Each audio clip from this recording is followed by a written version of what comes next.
Hi, this is Dr. Avinash here, and in this particular series, I am actually explaining to you cardiovascular system. I think I have already done the chapter for renin-angiotensin mechanism with you. Nonetheless, I'm going to revise it for you very quickly because, as it is, the unit of cardiovascular system is not that difficult. It's very simple, and I would like to help you to the best of my capabilities. So let's start with a very simple topic, and that simple topic is what happens when the blood pressure decreases. Whenever there is a fall in blood pressure, the amount of blood going into the kidney will decrease. As the amount of blood going into the kidney decreases, it can actually cause it can actually cause a decrease in filtration pressure, है कि नहीं. Kidney में अगर खून कम जाएगा तो automatically kidney में filtration कम होने वाला है. ये कम फिल्ट्रेशन की वजह से होता क्या है कि रेनिन एंजियोटेंसिन मैकेनिज्म काम में आता है. सो बीपी कम हो गया, जिसकी वजह से परफ्यूजन कम हो गया. परफ्यूजन मतलब amount of blood flowing into the kidney, जिसकी वजह से फिल्ट्रेशन कम हो गया.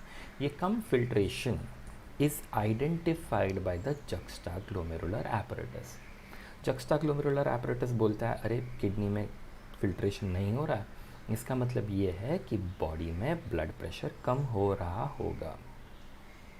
तो ये रेनिन एंजियोटेंसिन मैकेनिज्म एक्शन में लाने की ज़रूरत है. तो ये जक्स्टाग्लोमेरुलर एपरेटस रिलीज करता है एक एंजाइम, हार्मोन नहीं है, एंजाइम. इस एंजाइम का नाम है रेनिन. रेनिन हमारे प्लाज्मा प्रोटीन लिवर ने बनाया है, इसका नाम है एंजियोटेंसिनोजन. इसके ऊपर काम करता है. रेनिन एंजियोटेंसिनोजन को तोड़ के बना देता है एंजियोटेंसिन 1, जो जाता है अपने लंग्स के पास. लंग्स के पास है एक एंजाइम जिसका नाम है एंजियोटेंसिन कन्वर्टिंग एंजाइम. तो एंजियोटेंसिन 1 बन जाता है angiotensin 2 thanks to ACE angiotensin converting enzyme. And angiotensin 2 जो है ना, वो सबसे इम्पॉर्टेंट एंजियोटेंसिन है. एंजियोटेंसिन नाम में ये देखो ना, एंजियोन म्हणजे blood vessel, tension tensin. So blood vessels का प्रेशर बढ़ाने वाला. कैसे? By causing vasoconstriction. तो आर्टीरियोल्स हो जाएंगे कंस्ट्रिक्ट, इससे ब्लड प्रेशर बढ़ेगा. सी बीपी बढ़ेगा तो परफ्यूजन बढ़ेगा, है कि नहीं. तो ये नेगेटिव फीडबैक का एक एग्जांपल नहीं लग रहा आपको. बीपी घटा, उसके बाद बीपी बढ़ा, पर ये ना बहुत शॉर्ट टर्म होगा. शॉर्ट टर्म का मतलब कितने टाइम तक वासो कंस्ट्रिक्शन होगा? 6 मिनट 5 मिनट, उससे ज़्यादा नहीं.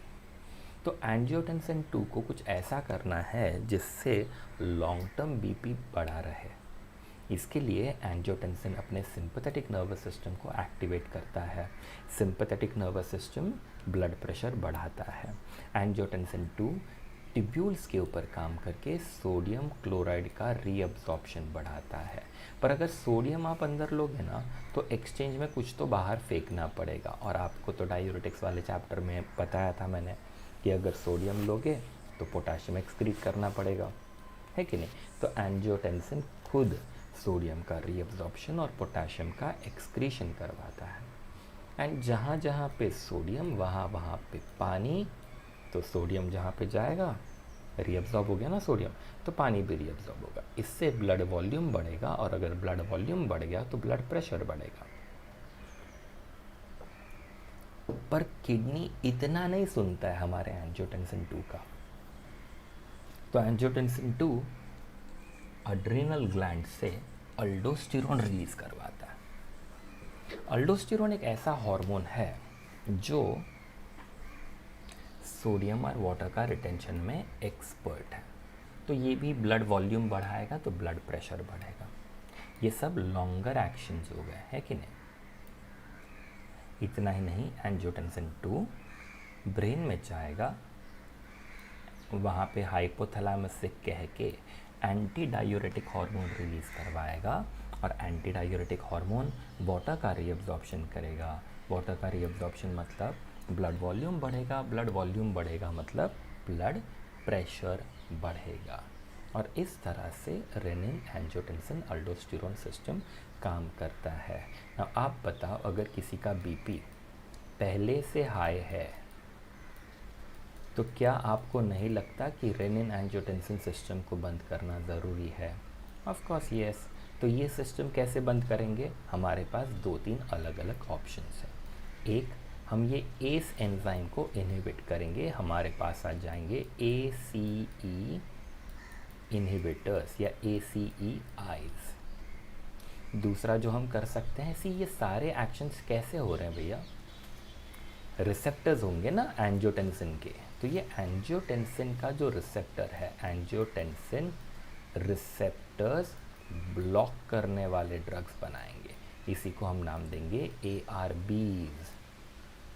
तीसरी चीज़ जो हम कर सकते हैं, रेनिन को ब्लॉक कर दो। रेनिन इनहिबिटर्स आजकल मार्केट में आए हैं, जिसका एक एग्जाम्पल हमारे टेक्स्ट बुक में है, इसका नाम है अलिस्काइरिन।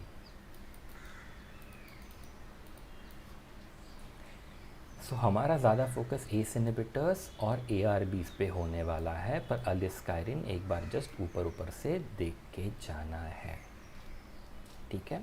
थोड़ा और डिटेल में अगर समझोगे इस मैकेनिज़्म को तो फ़ायदे में रहोगे। चलो देख लेते हैं। मैंने कहा एंजियोटेंसिनोजन हमारे बॉडी में लिवर ने बनाया हुआ प्लाज्मा प्रोटीन, 453 अमीनो एसिड से हमारे उस एंजियोटेंसिनोजन के पास। जब रेनिन उसके ऊपर काम करेगा तो उसका बन जाएगा एंजियोटेंसिन 1। 453 अमीनो एसिड्स का घट के सिर्फ फर्स्ट 10 अमीनो एसिड्स रह जाएंगे। जब उसके ऊपर एस काम करता है ना, लंग वाला, तो उसका बन जाता है एंजियोटेंसिन 2 और 2 अमीनो एसिड्स कम हो गए।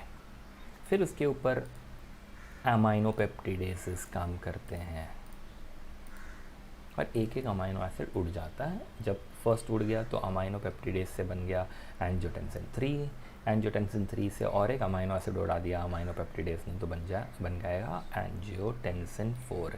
ये एंजियोटेंसिन 4 ना इम्पॉर्टेंट है, ये IRAP इंसुलिन रेगुलेटेड अमाइनोपेप्टिडेस को इनहिबिट करता है, और उसके वजह से क्या होता है, न्यूरोट्रांसमीटर का डिग्रेडेशन कम होता है, मेमोरी अच्छी रहती है, कॉग्निटिव फंक्शंस अच्छे रहते हैं।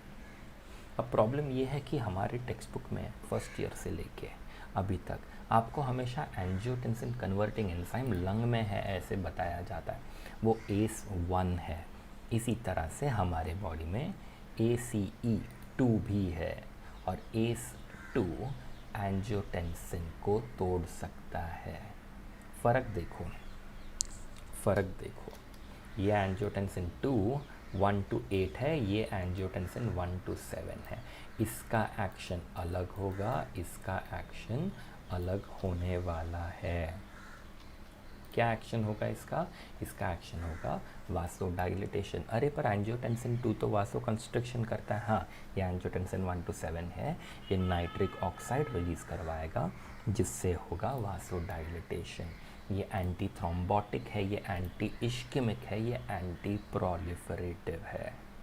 तो हाइपरटेंशन से होने वाले सारे प्रॉब्लम्स का उल्टा काम एंजियोटेंसिन 1 to 7 कर सकता है।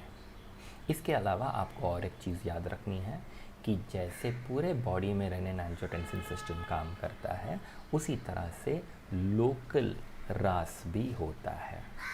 लोकल रास एक तो सेल के सरफेस पे होगा या सेल के अंदर होगा। सेल के अंदर वाला रास जो है वो सेल के अंदर एंजियोटेंसिन 2 बनाता है, जिससे ऑर्गन के जो फंक्शन है ना, अभी हाइपरट्रोफी होगा, हाई ब्लड प्रेशर में हाइपरट्रोफी होता है, अपोप्टोसिस होता है, रीमॉडलिंग होता है, फाइब्रोसिस होता है, ये सब इंट्रिंसिक रास की वजह से। और एक्सट्रिंसिक रास जो है ना, वो एंजियोटेंसिन 2 लोकली बना के एंजियोटेंसिन रिसेप्टर से काम करवाता है। अगर आपको ये पता है स्लाइड तो अच्छी बात है, नहीं पता तो भी चल जाएगा। हमें MCQ के लिए प्रोरेनिन के बारे में थोड़ा सा मालूम अगर होगा तो अच्छा है। प्रोरेनिन का रेनिन बनता है, पर प्रोरेनिन खुद रेनिन रिसेप्टर के ऊपर काम कर सकता है। क्या ये स्लाइड इम्पॉर्टेंट है आपके MUHS एग्ज़ाम के लिए? नहीं। तो फिर मैंने ये क्यों बताई आपको? क्योंकि मुझे उम्मीद है कि आपको पोस्ट ग्रेजुएशन करना है, तो जब आपको PG के लिए प्रिपेयर करना होगा ये स्लाइड इम्पॉर्टेंट होगी। प्रोरेनिन के एक्शन भी PG के लिए इम्पॉर्टेंट है। अगर आपने याद रख लिए ग्रेट, अगर स्लाइड याद नहीं रखनी है फाइन, आपकी मर्ज़ी। पर मेरे लिए आपको ये काम तो पक्का करना है। आपको समझ के लेना है कि एंजियोटेंसिन के 2 रिसेप्टर्स हैं, एंजियोटेंसिन रिसेप्टर 1 और एंजियोटेंसिन रिसेप्टर 2। हमारा ड्रग का टारगेट एंजियोटेंसिन रिसेप्टर 1 होने वाला है। चलो पहले हम समझते हैं कि एंजियोटेंसिन क्या काम करता है। मैंने आपको ऑलरेडी ये बता दिया है, इसमें कुछ नई बात नहीं है। ओके, सिर्फ फ़र्क इतना है कि रेड में जो मैंने हाईलाइट किया है वो एक्शंस आपको बाय हार्ट करने हैं। एंजियोटेंसिन वासोकंस्ट्रिक्शन करके BP बढ़ाता है, BP बढ़ेगा तो फोर्स ऑफ द हार्ट भी बढ़ेगा। इसके लिए एंजियोटेंसिन हार्ट को अच्छा खासा कैल्शियम प्रोवाइड करता है। पर अगर बार बार हाई ब्लड प्रेशर होते रहा तो हमारे ब्लड वेसल्स का जो वॉल है वो थिक होते जाएगा। पैथो में देखा ना हमने, वैसा स्मूथ मसल्स को कॉन्ट्रैक्ट करवाता है और अल्डोस्टेरोन को रिलीज करवाता है। इसके अलावा ये किडनी में सोडियम क्लोराइड बाइकार्बोनेट का रीअब्सॉर्प्शन और पोटेशियम का एक्सक्रीशन करवाएगा। CNS में थर्स्ट और ADH and sympathetic ganglia enhance करके सिंपैथेटिक टोन बढ़ाने वाला है।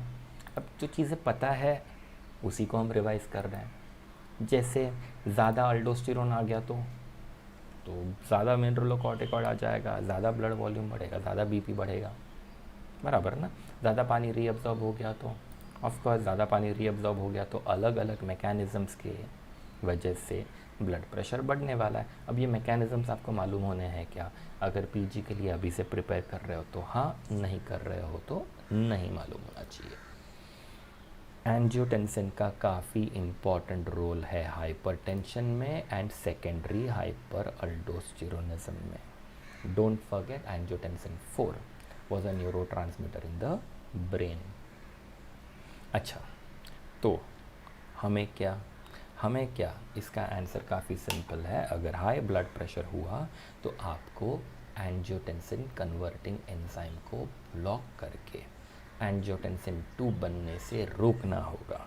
एंजियोटेंसिन 2 ही नहीं बनेगा तो उसके एक्शंस नहीं होंगे, और अगर एक्शंस नहीं होंगे तो ब्लड प्रेशर कंट्रोल में आ जाएगा। इसीलिए हमने ACE इनहिबिटर्स बनाए हैं। आपके टेक्स्ट बुक में ACE इनहिबिटर्स का कोई क्लासिफिकेशन दिया नहीं है, तो फिर मैं आपको ये क्लासिफिकेशन क्यों बता रहा हूँ? क्योंकि मुझे चाहिए आपको अच्छे मार्क्स आए। इसलिए यहाँ पे वीडियो पॉज कर लेना, ये क्लासिफिकेशन लिख लेना। मुझे पता है आपने ये ऑलरेडी लिखा हुआ है, पर फिर भी लिख लेना अगर नहीं याद है तो, और इसको बाय हार्ट कर लेना। ये वाला स्लाइड मैंने आपको ऑलरेडी बताया हुआ था, ACE inhibitors in specific diseases. तो ये भी पॉज करके कहीं MCQ के लिए लिख के रेडी कर लेना। अगर मैंने किसी बंदे को ACE इनहिबिटर्स दिए तो ACE काम करना बंद करेगा, ACE नहीं काम करेगा तो एंजियोटेंसिन 2 नहीं बनेगा, एंजियोटेंसिन 2 नहीं बनेगा तो उसके कोई भी एक्शंस होने नहीं वाले। चलो ये तो सही बात है कि कोई एक्शंस नहीं होने वाले। ACE के कोई साइड इफ़ेक्ट है क्या? हाँ जी, remember captopril is one of the most important ACE inhibitor. Captopril के नाम के ऊपर ही हमने साइड इफ़ेक्ट्स याद रखने हैं। C is for dry brassy cough, A angioedema, P for proteinuria, T for taste disturbance. Also it is contraindicated in pregnancy क्योंकि यह टेराटोजेनिक है। O is for orthostatic hypotension, मतलब पेशेंट अगर स्टैंडिंग पोजीशन में आ जाए तो शायद BP कम हो जाएगा। This usually happens in the first few days of giving the drug. इसको फर्स्ट डोज हाइपोटेंशन कहते हैं। सो जब तक पेशेंट को बेड टाइम पे आप ये ड्रग देते हो प्रॉब्लम नहीं आएगा। प्रेगनेंसी में देना नहीं है, रीनल फेलियर में या रीनल आर्टरी स्टेनोसिस में देना नहीं है, क्योंकि ये खुद रीनल फेलियर करवा सकता है, रैश आते हैं। रिमेंबर पोटेशियम का एक्सक्रीशन एंजियोटेंसिन 2 करवा रहा था। अभी हमने एंजियोटेंसिन 2 अगर बनने नहीं दिया तो पोटेशियम ब्लड में इंक्रीज ही होगा ना, लॉजिक है भैया। एन एल से आता है लो BP, liver toxicity, leucopenia. Side effects आपको कंपलसरीली याद रखने हैं। और एस इनहिबिटर्स यूज़ कहाँ पे करेंगे? ऑफ कोर्स हाइपरटेंशन में, है कि नहीं। दूसरा कंजस्टिव हार्ट फेलियर में। जब हमने पैथो में हार्ट फेलियर देखा तो हमने क्या बोला कि heart is unable to push the blood properly, है कि नहीं। सो अगर हार्ट ब्लड को पुश नहीं कर रहा तो थोड़ा आसान कर देते हैं हार्ट का काम। बीपी थोड़ा कम कर दोगे तो हार्ट को इजी पड़ेगा ना ब्लड प्रेशर, ब्लड को पुश करने, इसके लिए दे सकते हैं। तीसरा रीज़न है मायोकार्डियल इन्फेक्शन। जिन को हार्ट अटैक आता है थोड़ा बीपी हाई हो जाता है। इसके अलावा बीपी हाई तो होता ही है, पर ये एंजियोटेंसिन 2 हार्ट का रीमॉडलिंग करवाता है। मतलब जो टिश्यू मर चुका है वहाँ पे एक्सेसिव फाइब्रोसिस, आजू बाजू एरिया में हाइपरट्रोफी, ये सब करवाने की कैपेसिटी रखता है आपका एंजियोटेंसिन 2। अगर ये सब कॉम्प्लिकेशन नहीं चाहिए ना तो एस इनहिबिटर्स दे देने का। सिमिलरली आजकल बाकी कंट्रीज़ में, इंडिया में आया नहीं है अभी तक और मुझे लगता है आना भी नहीं चाहिए, पर ऐसा देखा गया है कि जो लोग ऐसे स्ट्रेसफुल लाइफस्टाइल जीते हैं, उनके माँ बाप को हार्ट अटैक की हिस्ट्री है, इन लोगों में पहले से हम एस इनहिबिटर्स चालू कर सकते हैं, जिससे कॉम्प्लिकेशंस का खतरा बढ़ जाएगा। डायबिटिक नेफ्रोपैथी में भी दे सकते हैं, इससे बीपी कंट्रोल में आता है। बीपी कंट्रोल में आने से प्रोटीनूरिया जो डायबिटिक नेफ्रोपैथी में होता है वो कम हो जाता है। एंड लास्टली हम उसको स्क्लेरोडर्मा में दे सकते हैं। स्क्लेरोडर्मा एक ऑटो इम्यून डिसीज़ है। ऐसा देखा गया है कि एस इनहिबिटर्स देने की वजह से इस ऑटो इम्यून डिसीज़ में ज़्यादा फाइब्रोसिस होता है। स्क्लेरो मतलब hardening of the skin and other tissue. तो ये स्क्लेरोडर्मा होता है ना, हार्डनिंग, उसको कंट्रोल करता है बाय लिटरली लिक्विफाइंग द कोलाजन। अब इतने सारे साइड इफ़ेक्ट्स हो गए तो लोगों ने सोचा कि एस को बंद करना लॉजिकल नहीं है। ऐसा करते हैं, एंजियोटेंसिन 2 को बनने देते हैं, पर इस एंजियोटेंसिन 2 के रिसेप्टर्स को ब्लॉक कर देंगे। और इसी लॉजिक से लोगों ने बनाया एंजियोटेंसिन 2 एंटागोनिस्ट। ये एंजियोटेंसिन रिसेप्टर नंबर 1 को ब्लॉक करता है। रिसेप्टर नंबर 1 एंजियोटेंसिन 2 का रिसेप्टर नंबर 1 को ब्लॉक करेगा। ये सारे के सारे एंजियोटेंसिन के एक्शन को बंद करेंगे। कैसे? एस को बंद करके नहीं, एंजियोटेंसिन 2 के टाइप 1 रिसेप्टर को ब्लॉक करके। तो ना कार्डियोवास्कुलर हाइपरट्रोफी होगा, ना वासोकंस्ट्रिक्शन होगा, ना ब्लड वॉल्यूम बढ़ेगा, ना सोडियम एंड वाटर रिटेंशन होगा, ना अल्डोस्टेरोन आएगा, ना रीमॉडलिंग होगा। सारे साइड इफ़ेक्ट से हम बच जाएंगे। इसका और एक फ़ायदा होता है, एक एस इनहिबिटर्स कफ प्रोड्यूस करते थे क्योंकि एंजियोटेंसिन कन्वर्टिंग एंजाइम ब्लॉक था। अगर एस को ब्लॉक नहीं करोगे तो खांसी नहीं आएगी। सिर्फ एंजियोटेंसिन 1 रिसेप्टर ब्लॉक होता है। इसका मतलब एंजियोटेंसिन रिसेप्टर नंबर 2 अवेलेबल हो जाता है एक्शन के लिए। अब angiotensin receptor number 2 is good, angiotensin receptor number 1 is bad for a patient of hypertension. So by this indirect activation of angiotensin receptor 2, things become much better for the patient. वैसे angiotensin 1 to 7 का level बढ़ने की उम्मीद की जा सकती है, पर इतना बढ़ता नहीं है। So how are they better? आपको एक्चुअली आपके टेक्स्ट बुक में देखना है। जब भी आप टेक्स्ट बुक में इस आंसर को चेक करोगे तो आपको पता चलेगा कि उन लोग ने डायरेक्टली एक आंसर दिया है, difference between angiotensin receptor blockers and ACE inhibitors.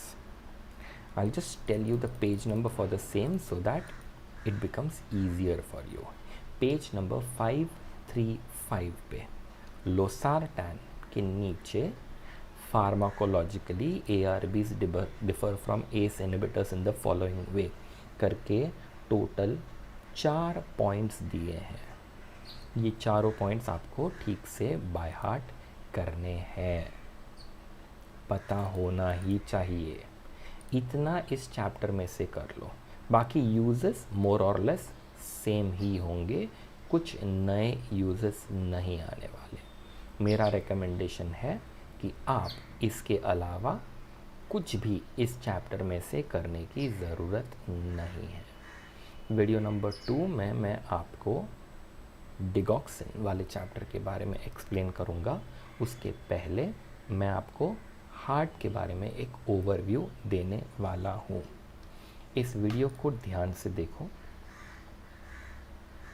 And at the end of this video drop in a message to me on WhatsApp that you have finished watching it so that I know you are studying properly. Also, as I always tell you, I am there to help you. कुछ भी ज़रूरत लगे तो मुझे message करना, मैं help करने के लिए ही हूँ यहाँ पे, ठीक है? So get back to me, let me know if you have any doubts. I will be more than happy to help you. ठीक है? चलो, take care, bye.